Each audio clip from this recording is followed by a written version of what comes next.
Hola, ¿cómo están? Muy buenas noches. Bienvenidos a Estado de la Nación. Aquí comenzamos a platicar con ustedes acerca de las cosas que se van produciendo, los problemas que van dando en el país y que por supuesto originan muchísimo comentario, muchísima crítica y muchísimas cosas entre nosotros.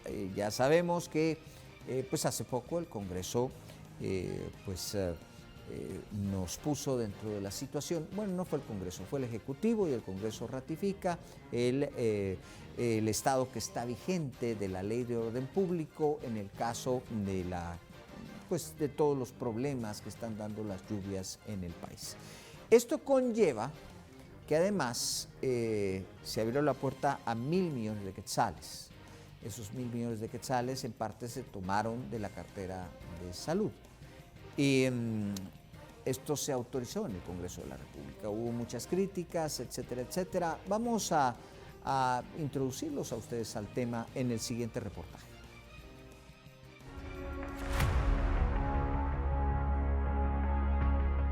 En el Congreso de la República, los diputados ratificaron el estado de calamidad a causa de los ciclones Blas y Celia, que a su paso por Guatemala causaron daños. La normativa fue aprobada con 111 votos a favor. El parlamentario Juan Francisco Mérida presentó una moción privilegiada para que el estado de calamidad se extienda a todo el país. Yo ya me permití adjuntar al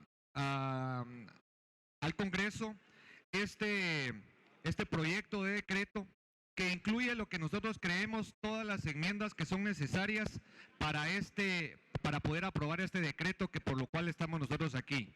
Esto incluye ya todo el territorio nacional, que es lo más importante. Como ocurre en cada sesión, las posturas a favor y en contra no se hicieron esperar.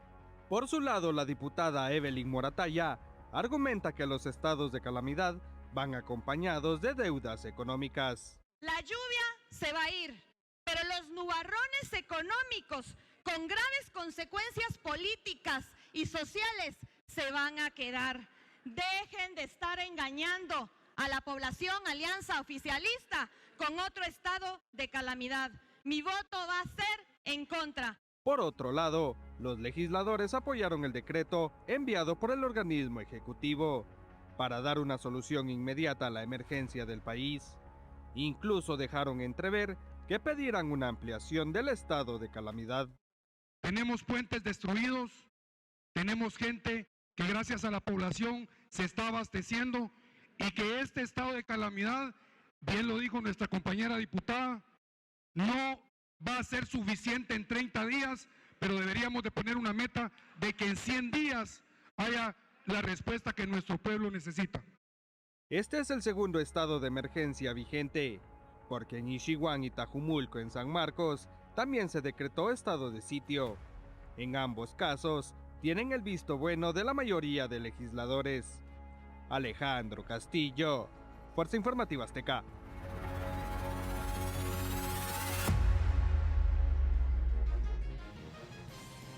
Bueno, y de eso se trata el tema esta noche. Y vamos a platicar con nuestros analistas invitados de hoy, el licenciado Óscar Morales, el licenciado Alejandro Palmieri. Muchas gracias a ambos por venir y estar acá con nosotros para poder conversar. Yo inicio con esta pregunta. ¿El problema es el estado de la calamidad o lo que se hace con el estado de calamidad? Y voy a clarificar un poco el punto. Evidentemente la ley de orden público pues es clara, estipula, permite esto. Cuando se creó, pues creo que no alcanzaba la mente para pensar en los miles de negocios y cosas que se podían hacer al amparo de ciertas situaciones. Evidentemente, los gobiernos en determinado momento necesitan mover dinero rápido para atender ciertas situaciones poco más o menos rápido. Pero todos sabemos la verdad que hay de esto, y es que al amparo de esos estados de excepción, pues sabemos que se hacen enormes negocios. Entonces, insisto, ¿está mal utilizar la ley de orden público o está mal que no tengamos ningún tipo de control en cuanto a esto?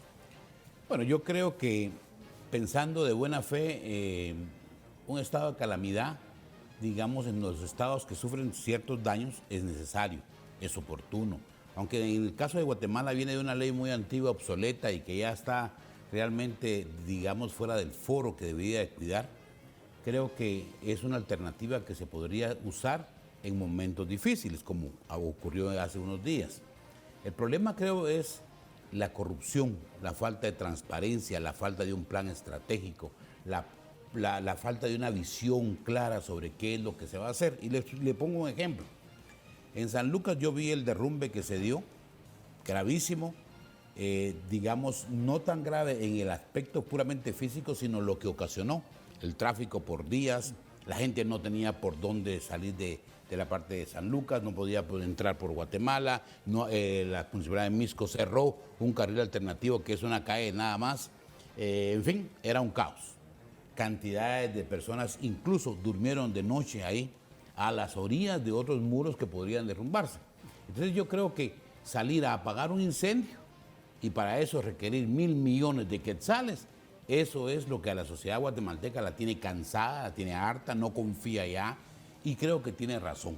Porque yo le aseguro que van a pasar los 30 días de este estado de calamidad y cuando pidamos cuentas de los 1.000 millones no habrá pasado nada. Es como agarrar un dinerito y meterlo a un saco de basura, amarrarlo y tirarlo. Bueno, yo dudo que hayan cuentas el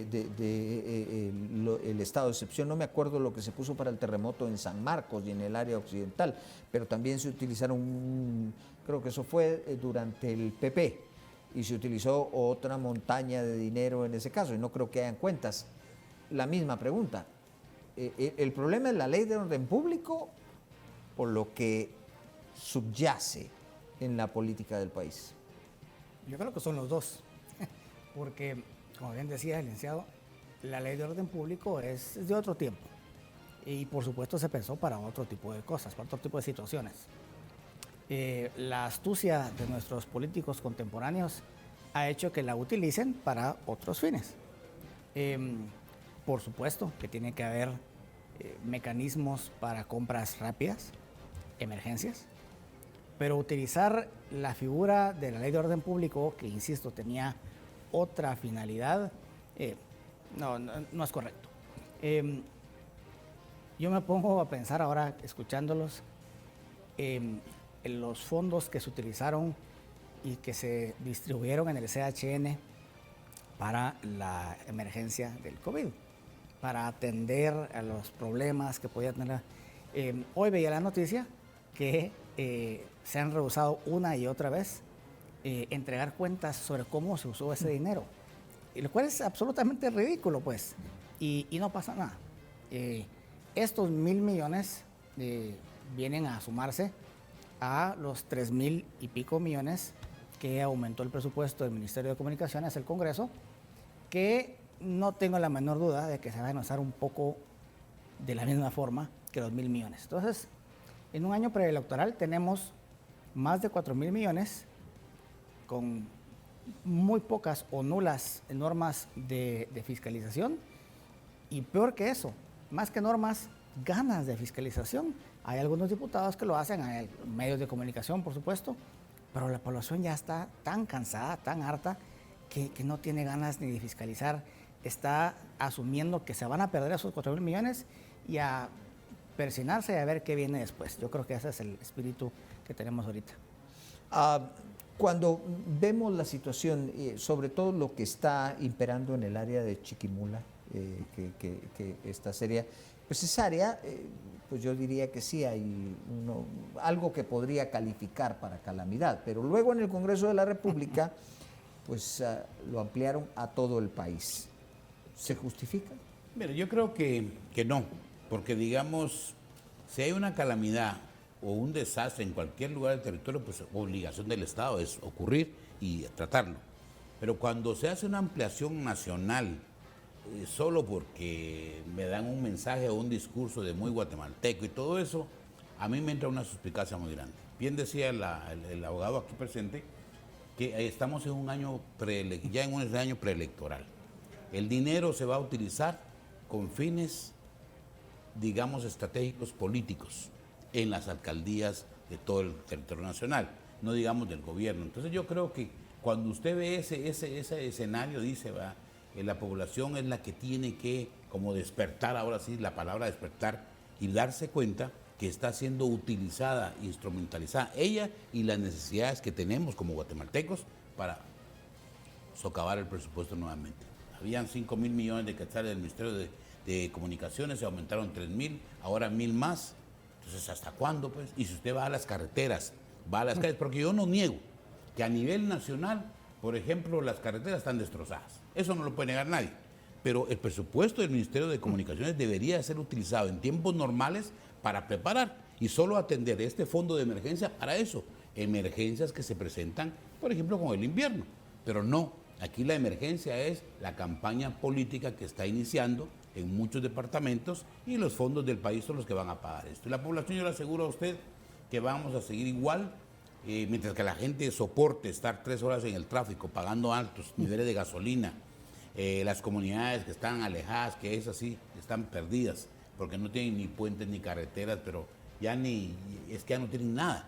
Entonces no podemos tener una esperanza positiva. No quisiéramos ser negativos, entendemos la necesidad del país, entendemos los mecanismos que hay legalmente establecidos, pero realmente los objetivos no están claros, digamos, por lo menos para aliviar la situación del país. Creo que son políticas. Ahora, abogados, es cuestión de la ley, y vuelvo a repetir, digamos, porque yo veo que en este país de hecho se han cambiado leyes, muchas, y volvemos a lo mismo.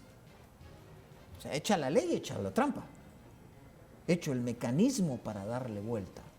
¿Qué es lo que está pasando? ¿Es un tema social? Sí, echarle la culpa a la ley es algo muy fácil, y de nuevo un año preelectoral es muy rentable porque le da un discurso a la oposición interesante, pero no es la ley. Tristemente, la corrupción no es de los políticos, porque así como hablamos hace un rato de dónde salen los jueces y los fiscales, pues de las escuelas de derecho, los políticos hablan de la sociedad guatemalteca. Y la gran mayoría, tal vez guardemos algunas excepciones, de personas que se meten a la política, y no me refiero solamente a los candidatos presidenciales o los de diputados, pero a nivel local incluso, lo que están buscando es salir de su ignominia, salir del anonimato financiero, como dicen por ahí, y ojalá fuera trabajando por el país, pero no. Lo que hemos visto cada vez más ha sido una progresión aritmética o geométrica tal vez, es que hay muy poca vocación de servicio y hay muchas ganas de tener satisfactores económicos, y la manera más fácil de hacerlo es robando. Eso habla de una corrupción de valores, no corrupción de la ley, no corrupción de políticos, corrupción de valores, y los valores son inculcados en los hogares. Cada vez hay más ruptura de hogares, y no me refiero a los divorcios necesariamente, sino que muchas personas, muchas parejas migran, rompen sus hogares y entonces pues no reciben los valores. Mucha corrupción en lo que los jóvenes miran y aspiran tener, a lo que tienen acceso, redes, en fin. Eso hace que las personas que lleguen a puestos públicos no tengan la más mínima gana o muy poca gana de solucionar los problemas de la gente, sino que solo solucionar sus problemas económicos. Voy a ponerles otra situación. Bueno, se autorizaron los 1.000 millones. Ya es una realidad, y eso está. Pero hace un momento estaban pasando en pantalla, y todos ustedes lo pudieron ver, escenas de lo que sucedió en Villanueva. La semana pasada tratamos extensamente este tema, pero es que, a ver, está el dinero, el estado de calamidad, llega el dinero y encima de todo no saben qué hacer. Ese es un caso, el de Villanueva. Todos sabemos que en el derrumbe, allá arriba de Misco, cuando se va a la Antigua, Pues todos sabemos que por la forma en la que está colocado eso es cuestión de tiempo para que pueda pasar otra situación de esas. Y fue milagroso que no matara a nadie a la hora que sucedió. Entonces, está el dinero, está la corrupción, está el estado de calamidad y encima de todo no saben qué hacer. ¿Es eso perdonable? No, definitivamente no. Es imperdonable, digamos, que teniendo recursos, estructuras, leyes, la incapacidad sea uno de los factores determinantes en la falta de ejecución de obra. Eso es vergonzoso para el país, para el Estado y para cualquier sociedad. Ahora, yo tomo también unas palabras que decía el abogado aquí, y es que la ley no está mala, pero a veces también las leyes son hechas para un uso en particular. Y la verdad es que un Estado de Derecho tiene instituciones, y esas instituciones tienen que estar integradas por medio de las leyes para que cada una funcione y cada una haga lo que tiene que hacer, la que está llamado a hacer, y atender las emergencias que tenemos. Pero ¿cómo es posible que hoy tengamos un Ministerio de Comunicaciones con una plata enorme, que las carreteras no tengan, pero ni siquiera viabilidad mínima para pasar, no todas, pero la mayoría, y que a la hora de las emergencias sea el mismo ente que se va a encargar de construir lo que no construyó en tiempos normales?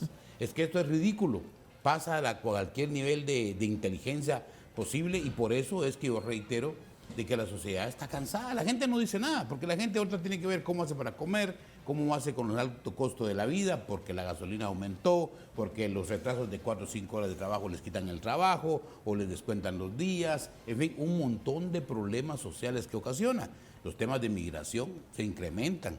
Entonces, cuando vemos toda esta problemática social y vemos a un gobierno, y lo voy a señalar así claramente, que tiene un presupuesto, que tiene mucha libertad, porque muchas de las instituciones hoy en Guatemala están cooptadas, eso hay que decirlo claro, y ojalá fuera para un bien, para construir un país, como hablábamos al principio, con aquellos soñadores que venían y copiaban una ciudad y la querían construir, pero no, aquí lo que quieren hacer es su propia casa, su propio garage, su propio laguito, porque hasta eso se están inventando ya. Entonces no puede ser, la sociedad tiene que de verdad poner atención, porque si no pone atención, vamos a seguir, yo no sé hasta dónde vamos a llegar, ya yo perdí la cuenta, porque gobierno tras gobierno viene esto degenerando. Me parece como el ejemplo que usted puso con el muro de que va para San Lucas.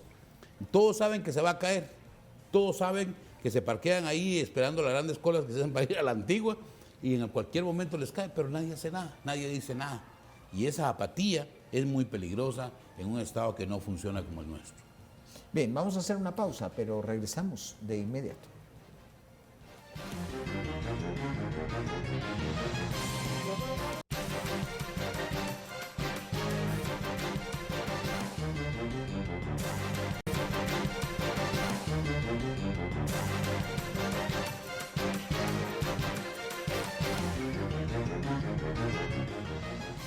Bueno, y continuamos entonces en esta plática acerca de pues la situación que está viviendo el país y por supuesto la forma en que se está afrontando y los famosos 1.000 millones de quetzales para afrontarlo. Licenciado Palmieri, pues poco se puede decir en cuanto a este mecanismo que ya se ha hecho usual, pero ¿hay alguna otra forma de disponer de fondos con rapidez? Yo me acuerdo que con lo de la pandemia, cuando inicia la pandemia, yo siempre pongo este ejemplo porque fue muy ilustrativo. Cuando hicieron el Parque de la Industria, entonces el presidente viene y pide la cotización del Ministerio de Salud, y al Ministerio de Salud le salía en 12 y tantos millones de quetzales, el Parque de la Industria. Y entonces le encarga al sector privado que haga las compras y que lo hagan ellos. Y a ellos les salieron en 7,5 y alcanzó para otros hospitales. Entonces, ¿no ilustra eso lo que estamos viviendo? Nadie le quiere vender al Estado. El que le vende al Estado le vende con sobreprecio porque además el Estado es mal pagador y además están los intermediarios que son para que le saquen el cheque al que le tienen que pagar. Entonces es una guerra de coimas. ¿Hay algún otro camino que se puede hacer en una situación como esta? Por ejemplo, ahora con todos estos temas vuelve a salir la ley de infraestructura vial. una propuesta del 2018, vieja, en tiempos políticos viejo. Y curiosamente, nace de Fundesa, pero curiosamente la presenta Carlos Barreda. Uno no pensaría que, como presidente de la comisión en ese momento, no pensaría que fuera afín, pero bueno, se consensúa y se presenta. Queda dormida porque no interesaba, claro. Despertó el interés y ahora va en segunda lectura. Y yo no la había leído y me puse a leerla porque vamos a ver si esta es la alternativa. Y francamente, bueno, tiene algunas mejoras, tiene algunos incentivos y no incentivos perversos como tiene el actual sistema, pero básicamente es un poco más de lo mismo, porque de nuevo, como platicábamos, no es la ley, es la forma en la que los que operan y aplican la ley, la aplican, valga la redundancia. Algunas mejoras, por supuesto, que sí tiene la ley, y de lo que fue presentado a lo que ahora se está discutiendo, también tiene mejoras. Pero yo soy un creyente en la bondad y en la maldad de las personas. Yo creo que lo que estamos viviendo es una crisis de valores en Guatemala. Y si se aprobase la ley de infraestructura vial con los controles y con los incentivos favorables y no perversos, eventualmente llegaría un diputado y un ministro y le daría vuelta. No sé cómo, porque a mí no se me ocurre, porque no estoy pensando todo el tiempo cómo darle vuelta a una ley, pero ellos sí. Entonces no es la ley, son las personas que llegan a los puestos. El Tribunal Supremo Electoral en su estructura no ha cambiado mayor cosa pues desde el diseño constitucional, y la percepción, por lo menos, si no es así, del actual Tribunal Supremo Electoral no es la del primer Tribunal Supremo Electoral. Y entonces, si no cambió estructuralmente, ¿qué ha cambiado? Las personas que llegan al Tribunal Supremo Electoral, para poner un ejemplo. Y así pasa con ministerios, diputaciones, alcaldías. Es un problema de valores. No. Estamos mal como sociedad, y no es la culpa ni de los políticos solamente, ni de los electores solamente, es de todos nosotros. En algún momento tenemos que despertar y decir, ya, hasta acá. No podemos seguir por aquí. Licenciado Morales, cuando vemos esta situación, cuando estamos pues siendo testigos de que pareciera no haber camino, porque para un lado se hace una cosa, se hace otra, y el resultado pareciera ser lo mismo. Vuelvo un poco con la pregunta anterior. Entonces, ¿para dónde tenemos que ir? Bueno, mire, lo primero que tenemos que hacer como sociedad es reconocer la crisis que tenemos. Ojalá no solo en el ámbito de los valores personales, la ética, etcétera, etcétera, pero como Estado tenemos que reaccionar a esas conductas. Y para el efecto tenemos que mejorar el Ministerio Público, que funcione, que haga la persecución penal efectiva contra aquellos personajes, funcionarios que se aprovechan del erario nacional. Número uno, las Cortes tienen que tomar un papel histórico. Normalmente en un país que tiene el principio de separación de poderes, las Cortes son el árbitro que trata de poner el balance en los abusos, excesos que tienen los políticos o los funcionarios públicos en este caso. Pero la verdad es que el aspecto que tiene la ley en Guatemala o las entidades de justicia hoy es triste. No operan los juzgados en muchos casos, no está operando el MP como quisiéramos. La Contraloría General de Cuentas no está haciendo un trabajo eficaz, está haciendo un trabajo de cajón, de formulario, paso, con una multita, se acabó, no pasa nada. Pues es que esencialmente, perdón que lo interrumpa, es la misma Contraloría. Cambian al Contralor y el Contralor cambia a, ¿qué? 4, 5, 6, digamos que 10 funcionarios dentro de la Contraloría. Pero todo el estamento que hace los negocios viene desde hace muchos años. Sí, claro. Es la misma Contraloría que se conduce de la misma forma. Claro, es que se han creado estructuras criminales que tienen cooptados los negocios que se hacen con el Estado. Yo creo que lo que deberíamos de hacer, y eso lo he hecho muchas veces, es que las élites de poder, algunas, por ejemplo, me refiero a empresarios, a sociedad civil, deben de lograr sentar a una mesa de diálogo, porque este país necesita mesas para platicar y definir qué país queremos, hacia dónde vamos.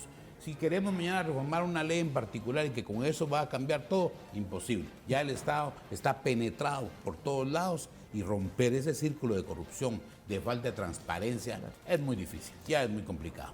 Bien, tenemos apenas unos cuantos segundos para una conclusión de ambos. La conclusión es que tenemos que revisar nuestro modo de ser cotidiano. Eso es mucho pedir para los políticos, creo yo, pero como ciudadanos por lo menos tenemos que intentarlo. Si uno tiene el valor, tiene la locura de luego revisar sus valores y creer que quiere hacer algo bueno, pues meterse en política. Tal vez poco a poco se van sacando a todos estos corruptos que nos tienen como estamos ahorita. Yo creo que a nadie, a ningún guatemalteco, a ninguna empresa, a ninguna entidad del país, le conviene el país como está. Yo creo que es necesario que la gente deje la apatía que tiene y que participe en política, que se meta en los procesos departamentales, municipales, nacionales. Creo que hay cámaras de comercio, cámaras de industria, todos esos que tienen que ponerle un poquito de amor al país y pensar qué país queremos. ¿Queremos un país como el que donde ya no podemos ni caminar en las carreteras, que eso lo dice todo? ¿O queremos un país que evolucione, que sea moderno, que tenga economía fluyente, mercados prósperos y una sociedad sana? ¿O queremos seguir teniendo niños y mujeres que se mueren del hambre, que da vergüenza en este país? Esto va a cobrar una factura tarde o temprano y creo que es momento oportuno para evitarlo.